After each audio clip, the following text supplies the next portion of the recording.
A gente abre agora mais uma edição do programa Espaço Aberto, aqui pela TV e Rádio Câmara Bauru, falando sobre uma regra, uma nova regra que entra em vigor agora a partir do dia 26 de maio para as empresas brasileiras que passam a ter que incluir a avaliação de riscos psicossociais no processo de gestão de segurança e saúde no trabalho. Para explicar para a gente o objetivo, como é que vai funcionar isso dentro das organizações, a gente recebe aqui em formato virtual, mais uma vez conosco, gentilmente aceitou o nosso convite para este bate-papo, a psicóloga Karina Marcucci. Karina, seja bem-vinda. Obrigada. Vamos conversar sobre esse assunto que é muito importante. Karina, vamos lá então. O que são consideradas situações de riscos psicossociais? Olha, são consideradas principais, né? O contexto de assédio sexual, assédio moral, né? Problemas relacionados a conflitos com a comunicação, estresse ocupacional, carga mental excessiva, problemas relacionados à falta de autonomia, reconhecimento, insegurança no emprego, né? Conflitos interpessoais. Então, tem vários movimentos que são considerados riscos nesse contexto, né? A partir da tua experiência, né, clínica, conversando com os pacientes, o que você observa? Quais são dentre essas situações todas, quais normalmente acabam sendo as mais recorrentes? Ansiedade, processos ansiosos, depressão, eles estão no pico da lista, né? Inclusive, é o pico de afastamento que a gente vê, né? Mas também burnout, um cansaço, um estresse muito grande, né? Num processo onde as pessoas não conseguem comunicar isso de forma adequada dentro das empresas. Então, falta conscientização, educação para os processos emocionais, né, para a saúde mental. Na realidade, essa regulamentação veio tornar visível aquilo que era invisível, né? A gente sempre soube que precisa desse ajuste, mas ele sempre foi ficando de lado. E agora ele está sendo chamado, né, a um contexto de ser cuidado de fato, porque o número de afastamentos, e eu posso te dizer isso aqui do contexto clínico, porque eu lido com as duas pontas, eu lido com empresas e lido com pessoas, né, no contexto um a um, está muito alto, verdadeiramente, tá? É muito perigoso a longo prazo esse movimento. As pessoas estão muito medicadas, né? Então, é importante que a gente tenha ações efetivas dentro do ambiente, afinal de contas, a gente passa a maior parte do tempo no trabalho, né? Que a gente tenha ações para aliviar esse contexto de uma forma geral. E até então o que se considerava como preocupações em relação à saúde no trabalho era visto como saúde física. Passa então a ser considerada agora oficialmente, né, legalmente, podemos dizer assim, a saúde emocional. É. Na realidade, a gente vem vendo pequenos esforços ao longo dos anos, né, para que se tenha essa vitória que foi conquistada agora. Não é simples para as empresas, é um desafio grande, tá? Mas é importante e os dois lados ganham. A empresa ganha porque vai ter profissionais muito mais saudáveis, muito mais engajados, muito mais comprometidos com aquela empresa a longo prazo, né? E também numa condição de diminuir o absenteísmo, as faltas de uma forma geral, diminuir o presenteísmo, diminuir aquela condição de processos trabalhistas, né? Por afastamento, enfim. Então, a empresa ganha em produtividade na ponta final também, e as pessoas, os colaboradores ganham porque têm a oportunidade de ter uma condição preventiva, de perceber antes que você está sendo acometido por algo, então você tem condições de cuidar disso antes que vire, por exemplo, um burnout, antes que vire, por exemplo, um afastamento verdadeiramente por incapacidade, né? Então, os dois lados ganham. Eu vejo isso como um movimento muito importante cultural, né? Hoje a gente tem muito mais facilidade para falar sobre questões emocionais do que a gente tinha antes. Hoje a gente sabe que a saúde é como um todo, não adianta você cuidar de uma parte e não cuidar de outra. E os números que são mostrados, inclusive para afastamento, eles ainda estão subnotificados, porque as pessoas ainda não têm consciência de Como a ansiedade, por exemplo, além de ser algo mental, ela também se torna algo físico. Muitas vezes a pessoa está estourada em outros pontos, ela está com muito problema de estômago, ela está com dor de cabeça, ela está com um movimento de corpo, de coluna que o tempo todo dói. Tem N lugares que demonstram processos ansiosos que ainda são um desafio, não estão nessa conta, né? Então, a gente precisa ter uma educação para esse movimento, para que todas as hierarquias aprendam a reconhecer e, aos poucos, aprender a lidar com esse movimento. Então, na ponta final, embora seja um desafio gigante, na ponta final, isso é muito benéfico. Eu queria destacar aí, no caso, a inclusão, né, da avaliação dos riscos psicossociais na gestão da saúde e da segurança, frisasse a palavra segurança no trabalho. Você mencionou na sua fala agora durante o nosso bate-papo que muitas pessoas no ambiente de trabalho estão medicadas. Um paciente que que dá início a um tratamento psiquiátrico, muitas vezes ele tem os efeitos colaterais iniciais de um tratamento, por conta da medicação, enfim. Se ele exerce uma atividade de alto risco, com equipamentos em que ele possa se machucar, se ele atua, dirige, está sempre no trânsito, isso pode também se tornar um risco para a vida dele, para a dignidade, para a vida dele mesmo, né, Karina? Com certeza. Então, essa orientação, ela vai além, né, do movimento trabalho. É a interação entre trabalho e pessoas, né? Por isso, a gente precisa desse cuidado. Profissionais estão sendo chamados, essa alteração, esse anexo 1 traz, né, dentro da lei, um chamado para que a gente integre profissionais, né? Profissionais da segurança e saúde do trabalho, médicos, engenheiros do trabalho, psicólogos, profissionais que podem olhar o trabalho como um todo,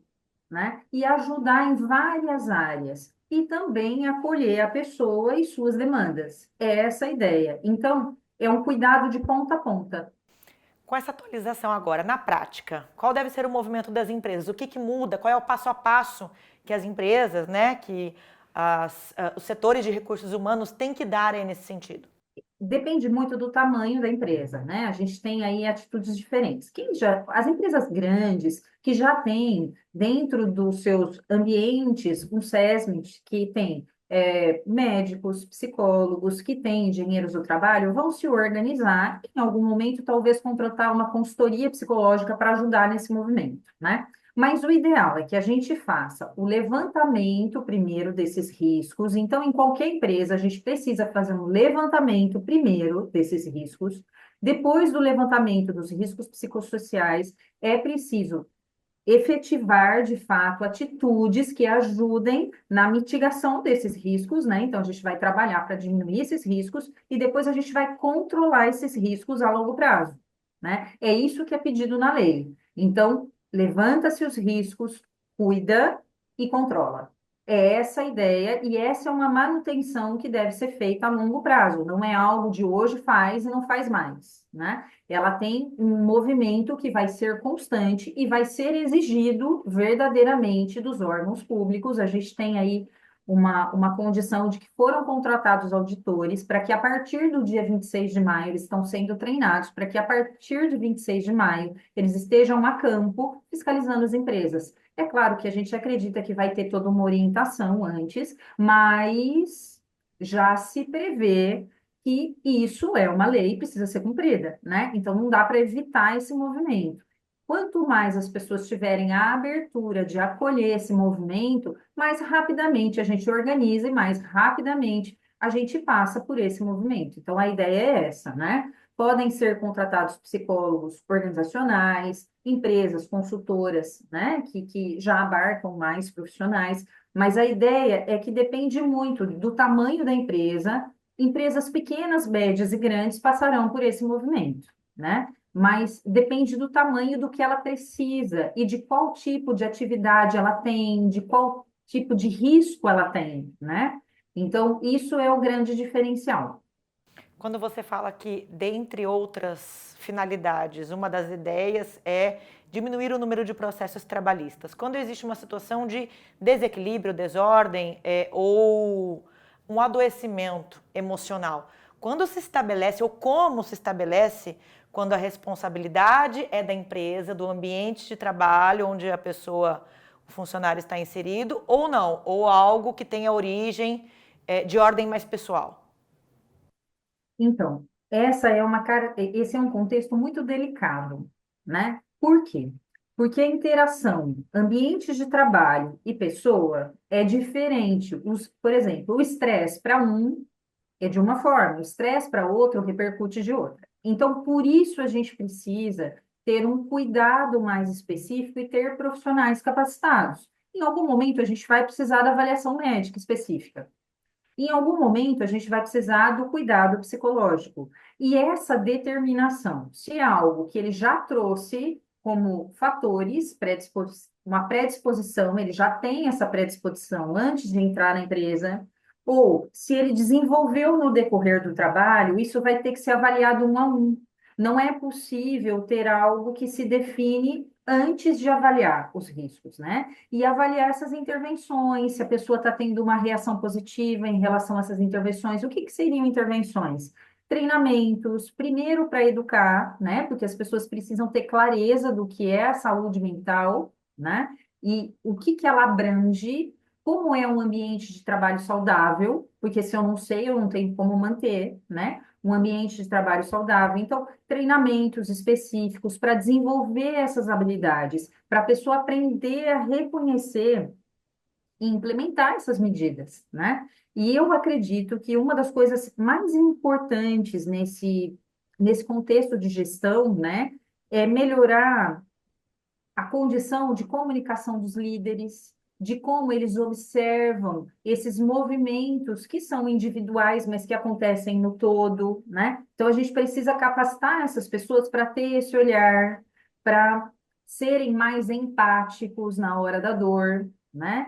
E promover aquilo que a pessoa tem de melhor, entende? Então, na realidade, é uma atuação, embora seja no todo, mas é uma atuação praticamente um a um. Você comentou que há indicação de que deve haver uma força-tarefa de fiscalização, né?